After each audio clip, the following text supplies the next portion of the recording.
508-996-0500, 877-996-1420 if you're, the old-fashioned way and you need a toll-free number. But basically, everybody has cell phones now. So 508-996-0500 is the line to call in. Good evening. You're next on Spooky South Coast. I picked up this magazine, a book the other day on a lot of meditation and Reiki and all that kind of stuff that makes you feel better. And how about intuition? I've had a few incidents where I had intuition, and it blew my mind. Like, it's little things, but one was big. It was money. It had to do with money.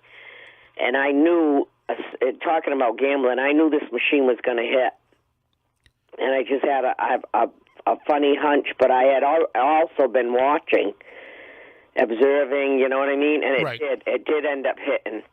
Well, I think intuition's a real thing. I mean, it was big. It wasn't 25. It wasn't 2,500 or anything like that. But I don't want to say how much on the air. But another thing is, I wanted to ask you about. Another time, I was saying to my friend, I says, I never see frogs anymore ever around, and this day I kept talking about frogs and stuff. Do you know, when I got home, I almost died. Right in front of my gate, at my feet, was a frog. Before I opened the gate with the lock. It actually blew my mind. And now I get kind of things like that. I don't know what you call it. I call them things from God. I don't know. That's what I call it. Well, I mean, some people would say, well, that's, coincidence. And then other people will tell you, well, it's not really coincidence. It's a sign. It's that you're putting out some sort of an intention into the universe, and the universe is listening and giving you an answer back. So you're thinking, gee, I haven't seen frogs. I wonder what happened to the frogs. And the universe says, I'm going to put a frog in your path to let you know that the frogs are still around, and that no matter what Alex Jones says, they're not turning gay. Does that happen to you too? Yeah, no, but there is some sense of, when you pay attention to things more, then you will draw them forth a little bit. So let me give you an example. If you go out and buy a car, and let's just say you go out and you're going to buy a blue Ford Focus, and you say to yourself, gee, I don't see a lot of blue Ford Focuses around. I like this car because it's unique, and I don't see a lot of these around, so I'm going to buy this car. You buy a blue Ford Focus, you start driving around, all of a sudden you notice everybody's driving around in a blue Ford Focus. Where'd all these blue Ford Focuses come from?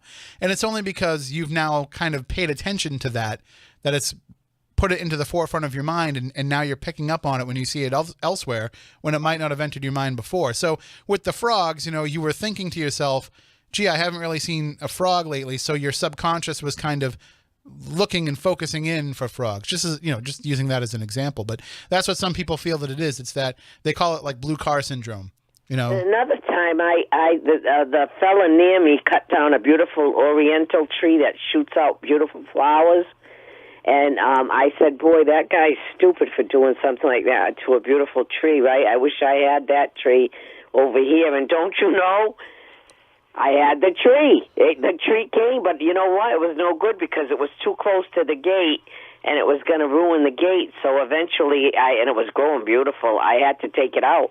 It was in the wrong place. But God, I say again, God gave me that tree. But I think it's seed. Birds drop seeds, and then it comes like. But that's all I get. I don't know what paranormal is.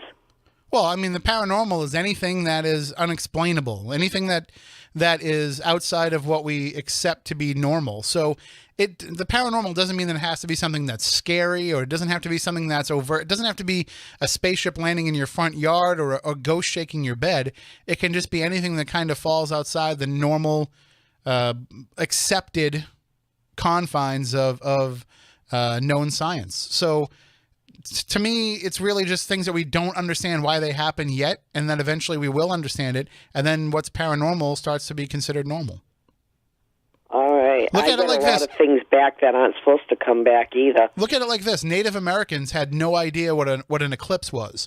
When they didn't know that they were coming, they had no idea what they were. So when they saw an eclipse, they saw it as a sign of something.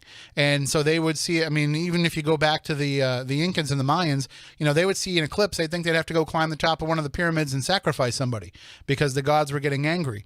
But in actuality, we know it's just a regular part of everyday every day. Well, not every day, but it's just a regular part of what happens in the cosmos. So now we have an understanding for something that has become normal when back then it would have been considered something that was paranormal.